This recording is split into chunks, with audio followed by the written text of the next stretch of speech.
मित्रों, हमारी पृथ्वी पर अनेक जीव जंतु हैं और अनेक प्रकार के कीड़े मकोड़े हैं, जिनमें से कुछ बड़े जीव हैं और कुछ छोटे जीव हैं, और इनमें से कुछ ऐसे जीव हैं जिनको हम मनुष्य मारकर खाते हैं। तो क्या भगवान ने जीवों को मारकर खाने के लिए बनाया है? और क्या मांस खाना पुण्य है या पाप? आज मैं आपको यही बताऊंगा कि जीवों को मारकर खाने से पाप लगता है या नहीं। जैसे पशु, पक्षी, भेड़, बकरी, मुर्गा आदि समस्त प्राणियों का मांस खाने से मनुष्य को बुढ़ापे में कौन से पाप भुगतने पड़ते हैं। तो आइए जानते हैं कि जीव जंतुओं को मारकर खाना कितना सही है और कितना गलत, और ऐसा करने वालों को नर्क में कौन सी सजा मिलती है।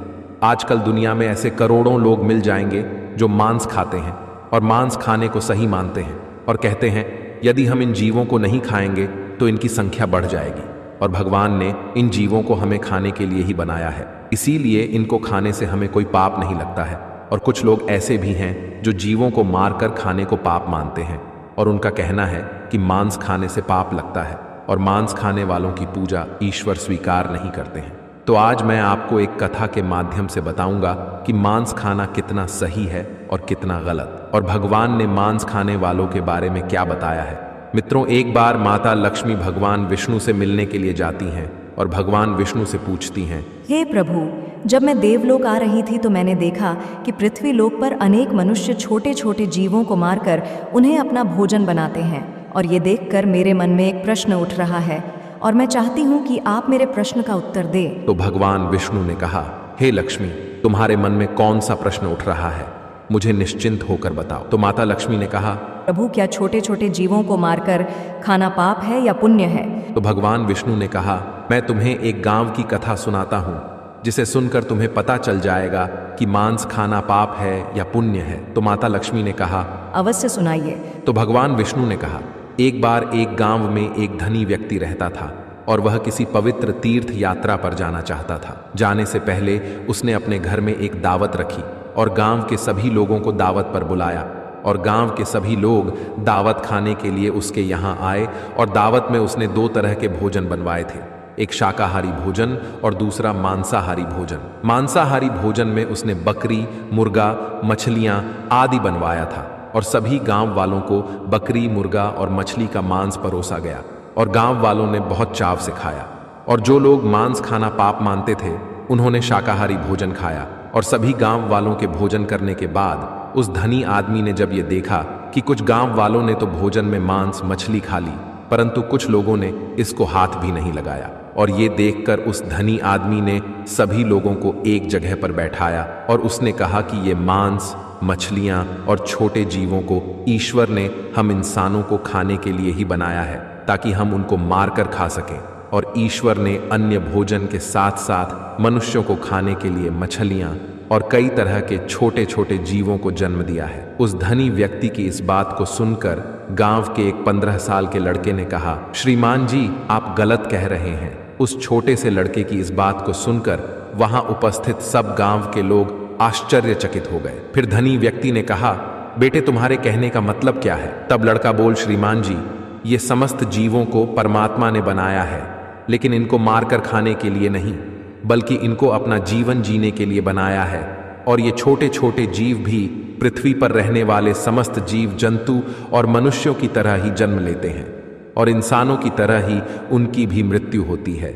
और जिस तरह हम मनुष्यों को चोट लगने पर पीड़ा होती है, उसी तरह उन्हें भी पीड़ा होती है। और इस संसार में कोई भी प्राणी किसी अन्य प्राणी से श्रेष्ठ नहीं है, बल्कि सभी जीव जंतु और मनुष्य समान हैं। वह अलग बात है कि मनुष्यों की बुद्धि ज्यादा विकसित है और जीव जंतुओं की कम, लेकिन इसका मतलब ये नहीं कि आप ज्यादा शक्तिशाली हैं तो अपने से कम शक्तिशाली वाले जीवों को खा सकते हैं। और ये कहना गलत है कि ईश्वर ने छोटे जीवों को हमें खाने के लिए बनाया है।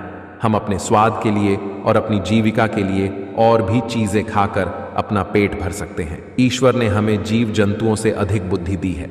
इसका मतलब ये नहीं कि हम अपने शरीर के पोषण के लिए किसी को भी मारकर खा सकते हैं। यदि कोई जीव जंतु आपसे कमजोर है और आपकी पकड़ में आ जाते हैं, तो इसका मतलब ये नहीं कि आप उसको मारकर खा जाओगे, और भगवान ने उन्हें आपके खाने के लिए बना दिया।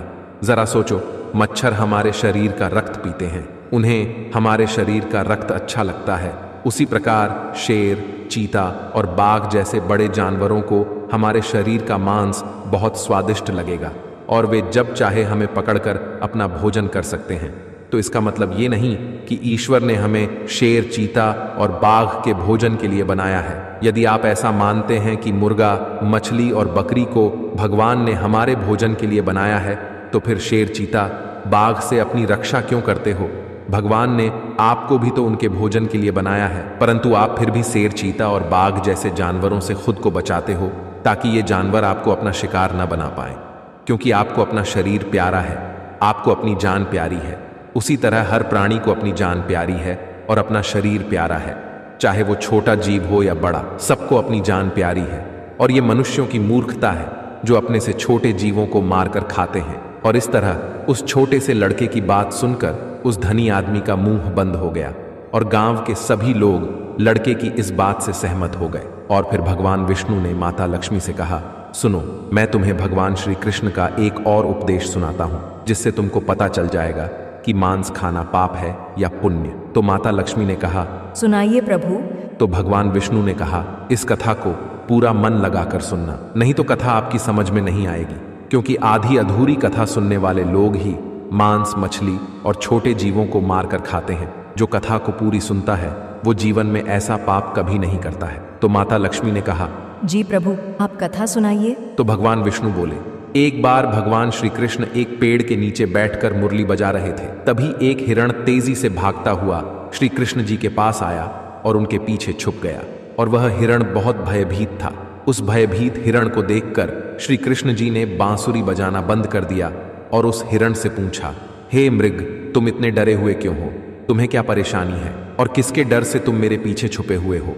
और भगवान श्री कृष्ण हिरण से यह पूछ ही रहे थे, तभी वहां पर एक शिकारी आ पहुंचा जिसके हाथ में धनुष और बाण थी और श्री कृष्ण जी से कहने लगा, हे बालक, इस हिरण को मुझे दे दे। मैं इस हिरण को अपना शिकार बनाने के इसका पीछा काफी दूर से कर रहा हूं, इसलिए इस हिरण पर मेरा अधिकार है और ये मेरा शिकार है। तब उस शिकारी से भगवान श्री कृष्ण ने कहा, किसी भी जीव पर किसी का अधिकार नहीं होता, हर प्राणी पर केवल उसका ही अधिकार होता है। फिर शिकारी कहता है, नहीं, इस हिरण पर मेरा अधिकार है और मैं इसका शिकार करके इसको मार कर खाऊंगा। तब श्री कृष्ण उस शिकारी से कहते हैं, किसी प्राणी को मारकर खाने का अधिकार तुम्हें किसने दिया? और इसको मारने का अधिकार तो उसको भी नहीं है जिसने इसे जन्म दिया है। और किसी भी जीव को मारना पाप है, क्या तुम इस बात को नहीं मानते हो? तब शिकारी कहता है, हे बालक, किसी जीव के मांस का भोजन करना पाप नहीं है और जीवों को मारकर मैं उन्हें इस मोह माया से मुक्त करता हूं। फिर ऐसा करना पाप कैसे हो सकता है? और वैसे भी यदि मैं नहीं खाऊंगा तो कोई ना कोई तो इसे मारकर खाएगा ही। और अगर जीवों को मारना पाप है तो राजा लोग इनका शिकार क्यों करते हैं? इस बात को सुनकर श्री कृष्ण समझ गए कि इसकी बुद्धि शिकार करते करते और मांस खाते खाते मंद पड़ गई है और इसे पाप और पुण्य का ज्ञान नहीं है। तब भगवान श्री कृष्ण उस शिकारी को एक कहानी सुनाते हुए कहते हैं कि हे वत्स, इस कहानी को ध्यान से सुनना कि लोग जीवों का शिकार क्यों करते हैं और मांस क्यों खाते हैं और इसे खाने से हमें कौन सा पाप भुगतना पड़ता है। तब कहानी सुनाते हुए श्री कृष्ण जी कहते हैं, मगध देश में एक बार भयंकर अकाल पड़ गया था। लोगों की फसलें पूरी तरह से नष्ट हो गई थीं और वहां सभी लोग भूख से मरने लगे थे। और वहां के राजा को इस बात की बहुत चिंता हुई कि लोग भूख से मर रहे हैं और उन्हें इस भूखमरी से कैसे बचाया जाए। तो राजा ने एक सभा लगाई और अपने मंत्री से पूछा कि लोगों को इस भूखमरी से कैसे बचाया जाए। तो राजा की बात सुनकर सभा में उपस्थित सभी मंत्री महामंत्री सोच में पड़ गए कि इसका उपाय क्या है। तब उस सभा में एक मांस खाने वाला व्यक्ति बैठा था। उसने सोचा कि मांस को भोजन में शामिल करने का यह अच्छा मौका है। यदि राजा की अनुमति मिल गई तो हम जीवों को मारकर अपना भोजन बना सकेंगे और मनमानी करेंगे, कोई रोक टोक भी नहीं होगी। उसने राजा को सुझाव देते हुए कहा, महाराज, इस भूखमरी से बचने का एक विकल्प है। क्यों ना हम जीवों को मारकर उनका मांस खाएं। इससे भूखमरी का संकट भी दूर हो जाएगा और इसमें धन भी खर्च नहीं होगा और हमारा पेट भी भर जाएगा। सभा में बैठे सभी लोगों को यह बात सही लगी और सबने बोला, महाराज, भूखमरी से बचने का यही एक विकल्प है। लेकिन राजा के महामंत्री को यह बात बिल्कुल सही नहीं लगी और सभा में चुपचाप बैठे थे।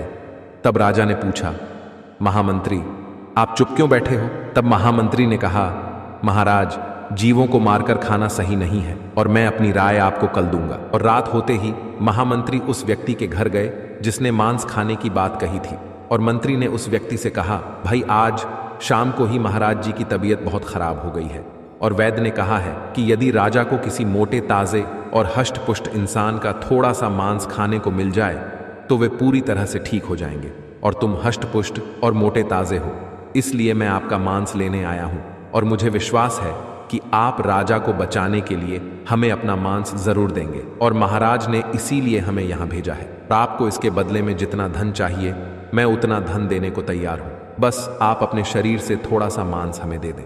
मंत्री की यह बात सुनकर वह आदमी बहुत डर गया और वह भागता हुआ अपने घर के अंदर गया और अपने घर से 1,00,000 सुवर्ण मुद्राएं लाकर महामंत्री को दे दिया और कहा, अब मेरे शरीर के मांस के बदले ये 1,00,000 स्वर्ण मुद्राएं ले लीजिए और इन स्वर्ण मुद्राओं से किसी और का मांस खरीद लीजिए। फिर महामंत्री बोले, नहीं भाई, राजा ने आपका ही मांस लाने को कहा है क्योंकि आप बहुत हष्टपुष्ट हैं और थोड़ा सा मांस देने से आपका कुछ नहीं बिगड़ेगा और राजा की जान भी बच जाएगी, और इसके बदले राजा तुम्हें मंत्री का पद भी दे देंगे। ये सुनकर वो व्यक्ति महामंत्री के पैर पकड़कर बोला, मंत्री जी मुझे माफ कर दो, मैं अपने शरीर का मांस नहीं दे सकता।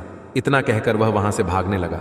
मंत्री ने कहा, तुमको यहां से भागने की कोई जरूरत नहीं है, यदि तुमको अपना मांस नहीं देना है तो मत दो, मैं तुम्हारी ये 1,00,000 स्वर्ण मुद्राएं लेकर जा रहा हूं। इतना कहकर महामंत्री वहां से चले गए और इसी प्रकार एक एक करके महामंत्री सभी के घर गए और सबसे इसी तरह अपने शरीर से थोड़ा मांस देने का आग्रह किया, लेकिन सबने मांस के बदले अपने अपने घर से मुद्राएं दी।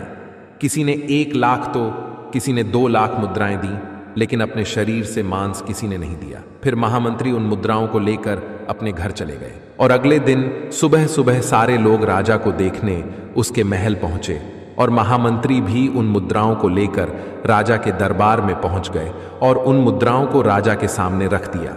पैसों को देखकर राजा बोले, महामंत्री आप इतने सारे पैसे कहां से लाए हैं? तब महामंत्री ने राजा को मांस वाली पूरी बात बताई और कहा, महाराज मैं इन लोगों के घर गया था और झूठ मूठ में बोला कि राजा की तबीयत बहुत खराब है और उन्हें थोड़े से मांस की जरूरत है, और इस तरह करके सबके घर गया और सबसे यही बात कही तो सबने मांस देने से मना कर दिया और सबने इसके बदले ये मुद्राएं दे दी। और महामंत्री ने कहा, महाराज अब आप ही सोचिए कि इन लोगों ने अपने शरीर का मांस देने से मना कर दिया और उसके बदले इतने सारे पैसे दे दिए, और यही लोग कल सभा में बोल रहे थे कि हम जीवों का मांस खाकर भुखमरी से बच सकते हैं। जरा सोचिए, जब इंसान अपना थोड़ा सा मांस नहीं दे सकता तो हम जीवित जानवरों को मार कर खाएंगे तो उन जीवों को कितना दर्द होगा।